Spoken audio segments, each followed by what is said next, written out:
오늘은 믿음의 방패입니다. 한번 따라해볼까요? 믿음의 방패. 예, 우리 군인들은 방패, 한국 군인은 방패는 없죠. 요즘은 있나요? 찬수이 있었나요? 방패 없죠. 예, 저는 방패인데 우리 믿음의 방패. 오늘 말씀의 목표는 뭘까요? 너무 쉽죠. 한 가지죠. 우리가 믿음의 방패를 손에 드는 것입니다. 믿음의 방패를 손에 드는 것입니다. 하나님이 주시는 무기로 무장하라. 첫 번째 혹시 기억하시나요? 진리의 허리띠. 전생들 말고 다른 분들 할로. 두 번째 의의 가슴막이. 세 번째 평화의 복음의 신발.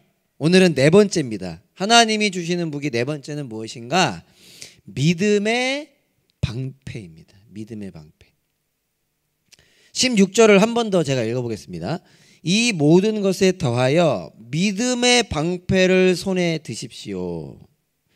그것으로써 여러분은 악한 자가 쏘는 모든 불화살을 막아 꺼버릴 수 있을 것입니다. 바울이 믿음의 방패를 손에 들라고 이야기합니다. 믿음의 방패. 그 이유가 무엇인가요? 왜 믿음의 방패를 손에 들라고 이야기하나요? 악한 자가 쏘는 불화살을 막아 꺼버릴 수 있기 때문입니다. 다르게 이야기하면 믿음의 방패를 들지 않는다면 악한 자가 쏘는 불화살에 타격을 입게 될 텐데 우리가 불화살을 막아 꺼버릴 수 있기 때문이라는 거예요. 제가 사진 준비했는데 혹시 사진 보여주실 수 있을까요? 이런 거 혹시 보셨나요? 요게 맞는지 모르겠어요. 인터넷에 뭐라고 써있냐면은 실제로 발굴된 4세기 로마군 방패래요. 이게 네, 맞겠죠? 실제로 발굴된 4세기 로마군 방패. 다른 사진은 있냐? 네, 요런 거 요렇게 되죠. 요렇게 생각하시면 됩니다. 그러니까 당시 로마 군인들이 사용했던 방패가 나누자면 많은데 제가 찾아본 바로는 크게는 두 종류가 있었대요. 하나는 뭐냐면 손방패, 그리고 또 다른 하나는 전신방패. 손방패가 너무 집중해 주셔서 감사해요. 손방패는 뭐냐? 저는 잘 모르겠는데 쉽게 생각하면 저도 한두 편 봤던 것 같은데 갑자기 기억이 안 나요. 캡틴 아메리카 혹시 보신 적 있으세요? 없어요? 없었으면 그냥 괜찮아요. 이게 둥그렇게 생겨서 스파르타 300에 나오는 그런 조금 작은 방패, 이 동그랗게 생긴 거, 그게 보통 손방패라고 하는데 이거는 근접 전투용 방패입니다. 그러니까 정말 적과 이 앞에서 이렇게 하면서 싸울 때 쓰는 게 이 손방패. 근데 오늘 본문에 나오는 방패는, 바울이 지금 이야기하는 방패는 전신 방패를 의미한다고, 대부분이 의미한다고 보는데, 스쿠툼이라 그래서 긴 방패라고도 말하고요. 길죠. 그리고 몸을 막는다 그래서 몸 방패라고도 불리는 방패예요. 방패마다 좀 다른데 대략 이 폭이, 이 가로가 한 60cm 정도, 세로가 뭐 한 110에서 120 정도 된다고 해요. 말 그대로 온몸을 막을 수 있는 방패가 이 방패입니다. 여러 가지가 있지만 대부분은 방패가 크면 금속으로 만들면 들고 다니기 무겁잖아요. 저처럼 힘든 사람은, 저는 이렇게 5kg, 1kg도 들기도 힘들어하는 사람이거든요. 저 같은 사람은 이런 거 못 들고, 전쟁하다 낙오하죠. 지치죠. 그래서 어떻게 했냐면 대부분 나무로 만들었대요. 나무로 만들고 그 나무 겉에는 몇 겹의 가죽을 붙여서 사용했던 방패인데, 왜 가죽을 붙였느냐? 크게 여러 가지 이유가 있지만 이제 나무만 하면 망가질 수 있으니까 가죽으로 탄탄하게 막는 것도 있고, 지금 우리 본문에 나왔던 것처럼 화살을 쏘는데 화살 중에 어떤 화살이 있다? 불화살이 있다. 그 영화 보시면 아시죠? 이렇게 화살 끝에다가 불 붙여가지고 불이 막 날아서 태우잖아요. 그게 불화살인데, 그 불화살의 불을 끄기 위해서 가죽에다가 물로 적시는 겁니다.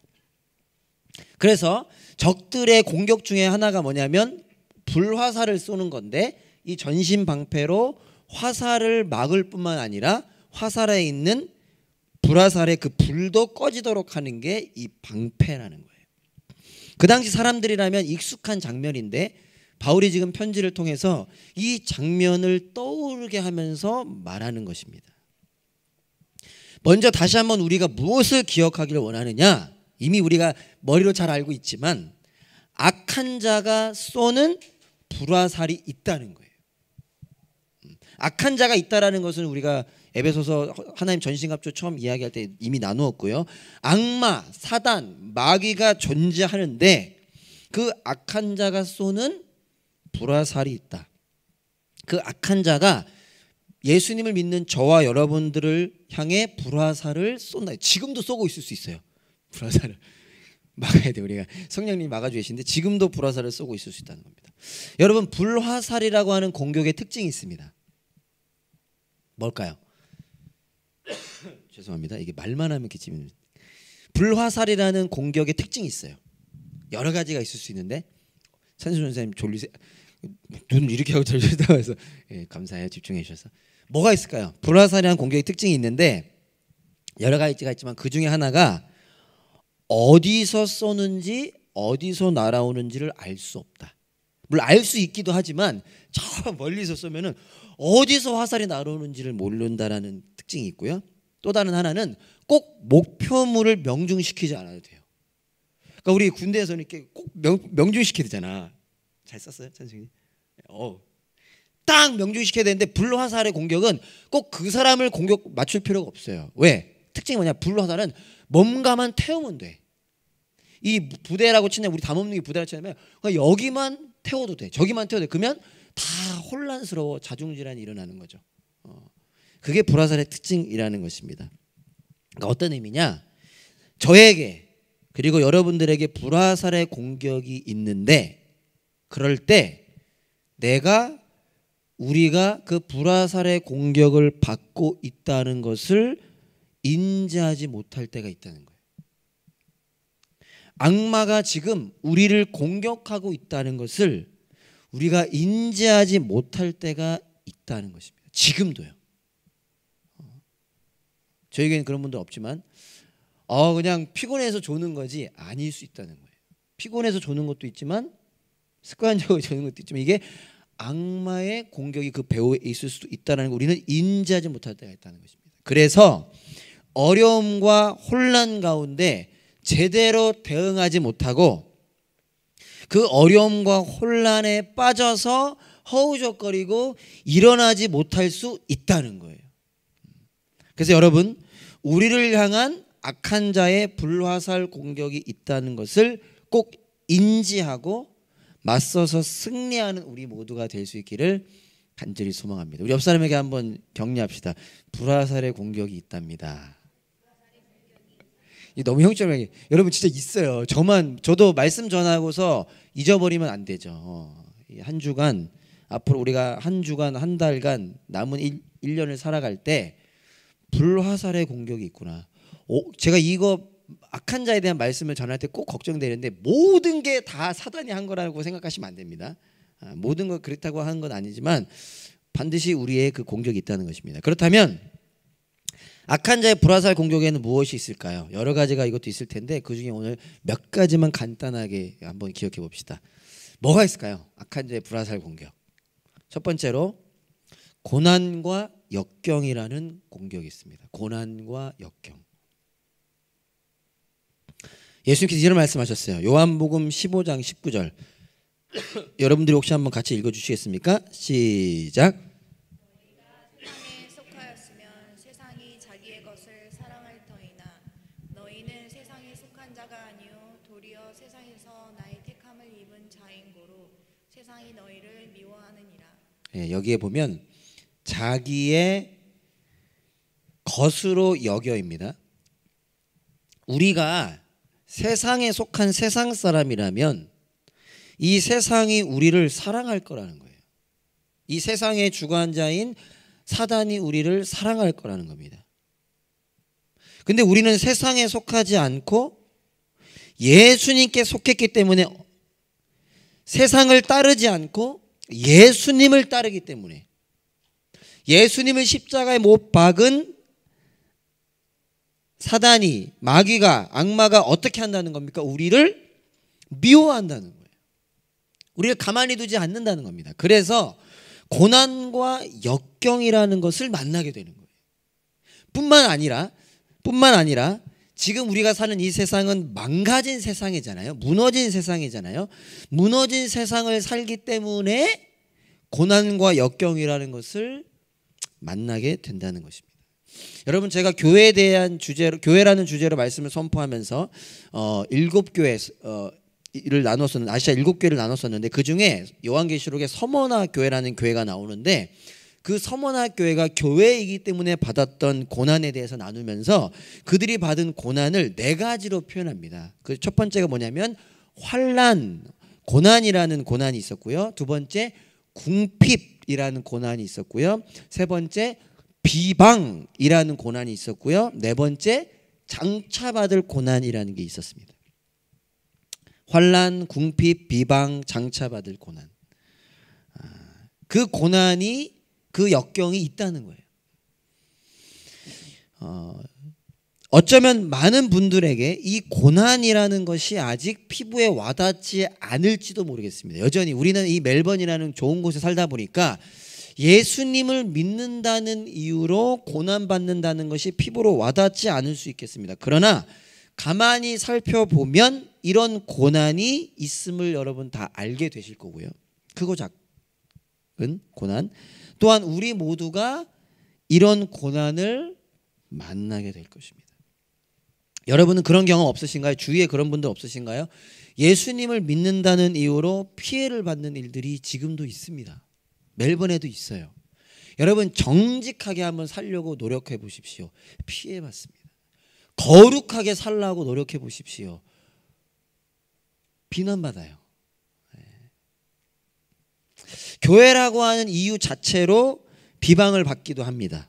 분명 교회가 잘못한 부분들이 많지만 그와는 별도로 교회다, 예수님을 믿는다, 여러 가지 거짓과 과장으로 우리를 비방하는 게 사실입니다. 뿐만 아니라 우리가 많이 이제 지나갔지만 코로나라고 하는 이 상황과 또 그로 인한 변화들로 인해서 우리가 만나는 것들도 고난일 수 있겠어요. 이 세상이 너무나 딱딱해져 가고 너무나 악해져 가지 않습니까? 그 가운데 우리가 고난을 만날 수 있겠습니다. 뿐만 아니라 우리 육체의 질병, 우리가 만나게 되는 육체의 질병, 또 우리의 마음의 아픔들, 여러 가지 관계적 문제들도 우리가 만나는 고난과 역경일 수 있겠습니다. 사단이 그것을 가지고 우리를 공격한다는 거예요. 두 번째 공격은 유혹이라는 공격입니다. 예수님께서 이런 말씀을 하셨어요. 마가복음 14장 38절에 보면, 다 같이 한번 읽어볼까요? 시작. 마음은 원하지만 육신이 약하구나. 악마가요, 예수님을 유혹했습니다. 그죠? 돌을 빵으로 만들어 봐라. 나에게 절하면 이거 다 줄게. 뛰어내려 봐라. 천사가 받아줄 거 아니냐. 악마가요, 예수님도 유혹했어요. 그래서 우리가 템테이션이라고 표현하지 않습니까? 그 악마가 저와 여러분들을 유혹합니다. 요한계시록에 나오는 버가모라고 하는 교회의 경우, 아까 서머나 교회처럼 그들도 고난이라고 하는 공격을 받았는데 감사하게도 그들은 여러 가지 고난의 어려움을 이겨냈어요. 그래서 칭찬받습니다. 근데 안타깝게 그들이 고난이라는 어려움은 이겨냈는데 다른 공격에 넘어졌어요. 그러면서 뭐라고 표현하냐면 이 버가모 교회가 발람의 가르침에 넘어졌다. 발람의 가르침을 따랐다라고 표현합니다. 여러분 혹시 기억하세요? 발람의 가르침이 뭔지? 이 발람의 가르침이 민수기에 나오는 장면이잖아요.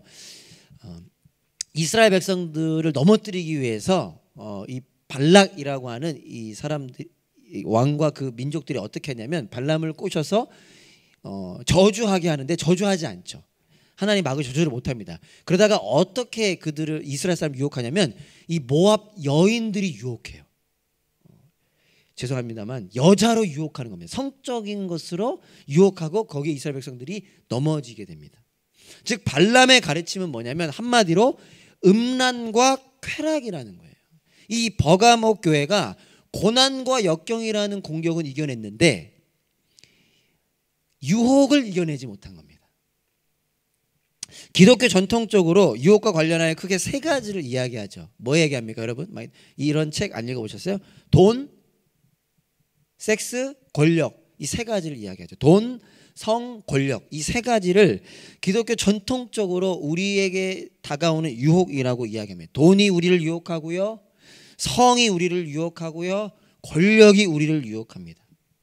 근데 여러분 다 똑똑하셔서 그렇게 생각해 보셨을 거고 많이 얘기해 보셨을 텐데, 이 세 가지는 어떤 의미에서 보면 좋은 것이고 중요한 거예요. 필요한 거예요. 돈 우리에게 필요하잖아요. 이 땅에 살아가려면 돈 필요하지 않습니까? 돈 잘 벌어서 좋은 곳에 쓰면 너무나 유익한 거 아닙니까? 어떤 의미에서 보면 너무 좋은 것들입니다. 문제는 뭐냐? 그런데 문제는 뭐냐? 이 돈과 성과 권력 중요하지만 중요한 것에서 끝나지 않고 그것이 내가 추구하고 바라보는 모든 것, 유일한 것이 될 수 있다는 겁니다. 물질 만능주의, 만모니즘. 왜 예수님께서 이 성경에서 그렇게 많이 돈에 대해서 이야기할까요?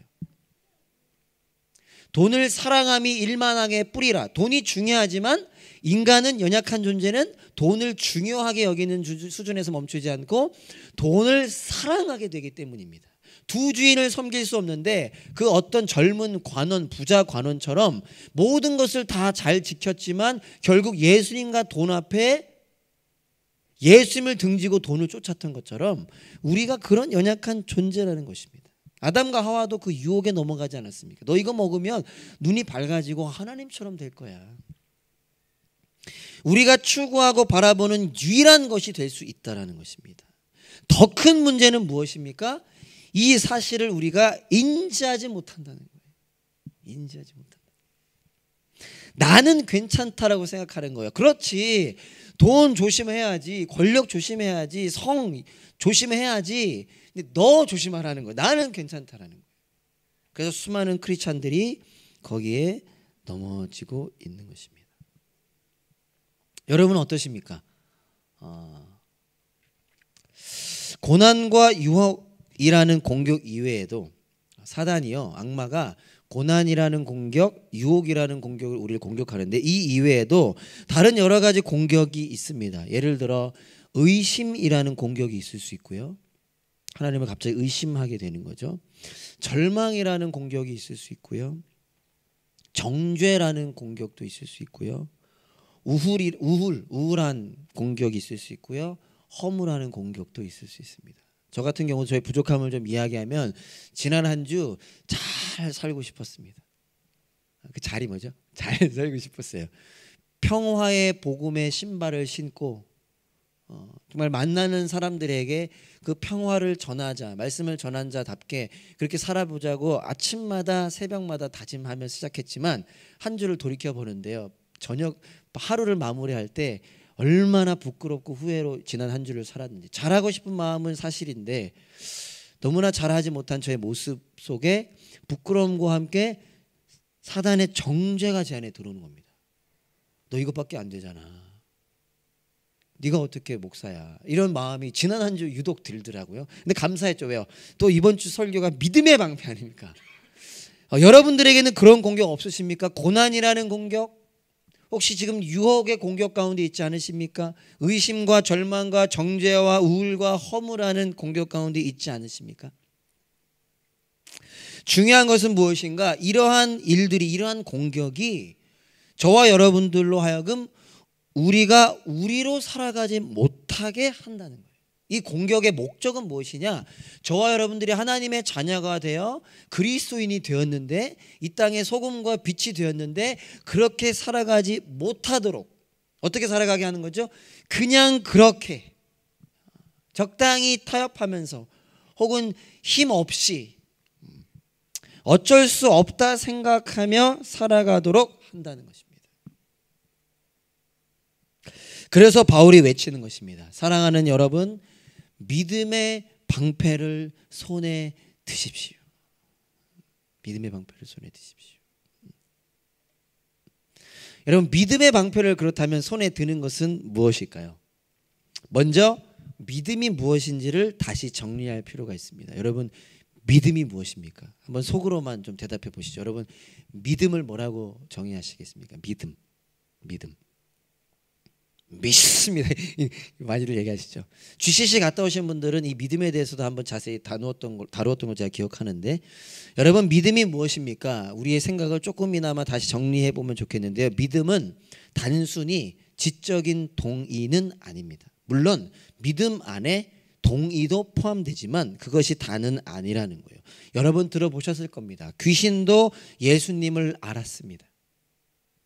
귀신도 예수님을 예수님이라고 고백했습니다. 그러면서 뭐라고도 표현되죠? 귀신도 믿는다라고도 표현되죠. 그러나 그 귀신은 예수님을 알았고 예수님을 예수님이라고 고백했지만, 예수님 앞에 무릎도 꿇었지만 예수님을 구주라고, 구원자라고, 주님이라고 고백하지 않았고 그 예수님을 따르지도 않았습니다. 즉 단순히 동의가 믿음은 아니라는 거예요. 그렇게 생각하는 건 아니라는 거죠. 믿음은 단순히 확신이 아닙니다. 물론 믿음 안에 동의와 마찬가지로 확신이라는 부분이 포함되어 있어요. 그러나 많은 부분, 여러분 한번 생각해 보세요. 우리가 말하는 확신은 우리 자신에 대한 신뢰를 의미합니다. 그러니까 무슨 말이냐? 나의 생각과 나의 소신에 맞지 않을 경우는, 그러니까 확신되지 않을 때는 나의 태도가 바뀌는 거죠. 그렇다면 그것은 믿음이 아닌 것입니다. 성경이 말하는, 그렇다면 믿음은 무엇인가? 성경이 말하는 믿음은 동의를 넘어, 확신을 넘어 하나님을 향한 전적인 신뢰를 의미합니다. 어떤 의미에서 동의되지 않아도, 어떤 의미에서 내가 확신할 수 없어도 그분을 전적으로 신뢰하는 것이 믿음이라는 것입니다. 마치 이런 것이죠. 하나님이 나의 주인이십니다. 하나님이 나의 인생을 인도하십니다. 하나님의 인도하심은 완벽합니다. 내가 하나님 안에 있을 때 가장 행복하고 안전합니다 라고 고백하는 것이 믿음인 것입니다.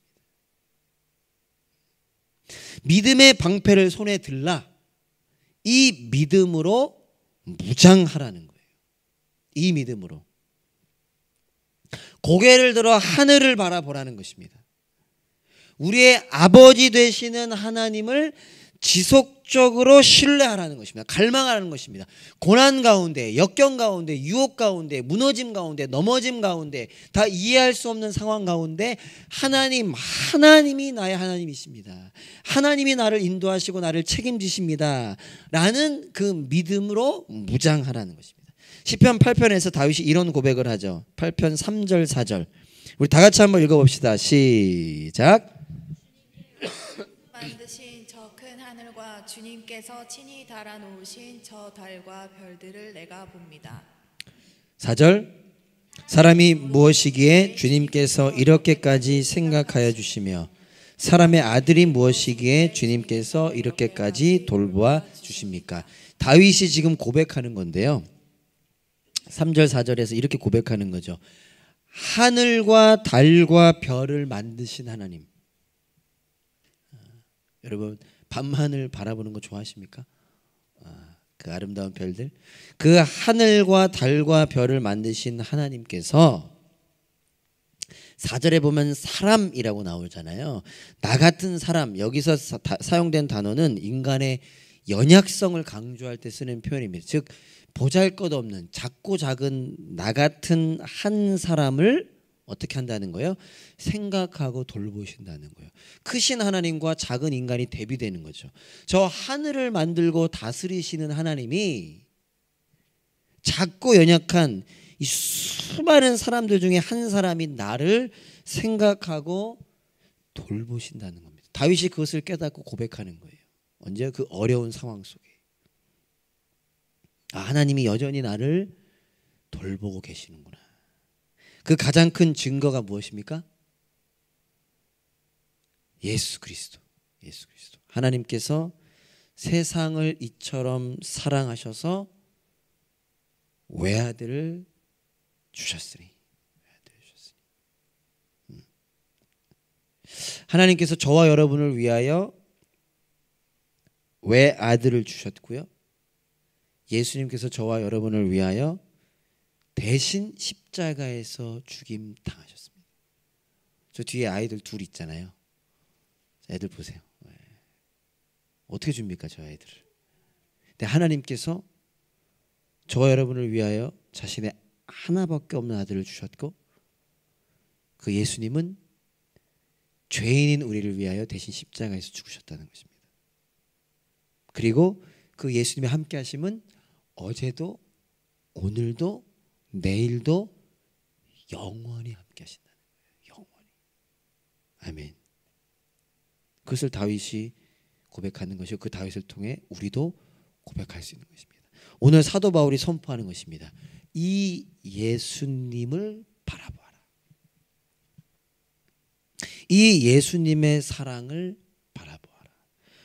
어려울 때, 지칠 때, 힘들 때, 유혹 가운데, 분주함 가운데, 아플 때, 아무것도 하고 싶지 않은 그 상황 가운데 믿음의 방패를 들라. 이 예수님을 신뢰하라는 겁니다. 이 예수님, 나를 위하여 죽으시고 지금도 함께 하시는 그 예수님을 신뢰하라는 거. 다 이해되지 않아도, 다 이해할 수 없어도 그 예수님이 나와 함께 하심을 기억하라는 것입니다. 그것이 믿음의 방패를 손에 들라는 것입니다. 오늘부터 믿음의 방패를 손에 드는 저와 여러분 될 수 있기를 간절히 소망합니다. 놀라운 것 한 가지를 말씀드리고 마치겠습니다. 놀라운 것 한 가지. 놀라주세요. 왜냐하면 악한 자가 쏘는 이 모든 불화살은 우리를 강하게 만듭니다. 아무도 안 놀라시네. 아무도 안 놀라시네. 네. 이 악한 자가 쏘는 모든 불화살은 우리가 믿음의 방패를 들고 맞서 싸워 나아갈 때 우리를 강하게 만든다는 것입니다. 베드로전서 5장 8절부터 10절까지 제가 한번 읽어보겠습니다. 정신을 차리고 깨어 있으십시오. 여러분의 원수 악마가 우는 사자같이 삼킬 자를 찾아 두루 다닙니다. 그러면서 우리에게 불화살을 쏘는 거죠. 9절에 보면 믿음에 굳게 서서 악마를 맞서 싸우십시오. 여러분도 아는 대로 세상에 있는 여러분의 형제 자매들도 다 같은 고난을 겪고 있습니다. 그러면서 말하는 거예요. 모든 은혜를 주시는 하나님, 곧 그리스도 안에서 여러분을 자기의 영원한 영광에 불러들이신 분께서 잠시 동안 고난을 받은 여러분을 친히 온전하게 하시고 굳게 세워주시고 강하게 하시고 기초를 튼튼하게 하여 주실 것입니다. 권세가 영원히 하나님께 있기를 빕니다. 아멘. 예수님께서 저와 여러분을 붙잡고 계신다는 겁니다. 그래서 그 예수님 어떻게 하신다고요? 우리를 온전하게 하시고 우리를 굳게 세워주시고 우리를 강하게 하시고 우리를 튼튼하게 하신다. 우리가 해야 할 일은 무엇입니까? 그 예수님을 붙잡는 것입니다. 그 예수님을 함께 붙잡는 거예요. 함께. 로마 군인들은 이 방패 전술 여러분 보신 적 있나요? 그 영화로 한 번쯤은 보셨을 텐데 모두가 다 이 방패를 다 붙여가지고 해가지고 위에도 맞고 앞에도 맞고 옆에도 맞고 그래서 다 살아남는 거 아닙니까? 그러니까 함께 우리가 믿음의 방패를 들 때 우리가 서로를 지킬 수 있는 것입니다. 창세기 15장 1절을 읽고 마치겠습니다. 하나님께서 두려움에 떨고 있는 아브라함에게 이렇게 말씀하십니다. 아브라함아 두려워하지 말아라. 나는 너의 방패다. 하나님이 우리의 방패시라는 것입니다. 예수 그리스도 그분이 우리의 방패시라는 것입니다. 오늘 저와 여러분들에게 말씀하십니다. 찬수야 두려워하지 말아라. 나는 너의 방패다. 이 믿음의 방패를 드는 저와 여러분 될 수 있기를 간절히 소망합니다.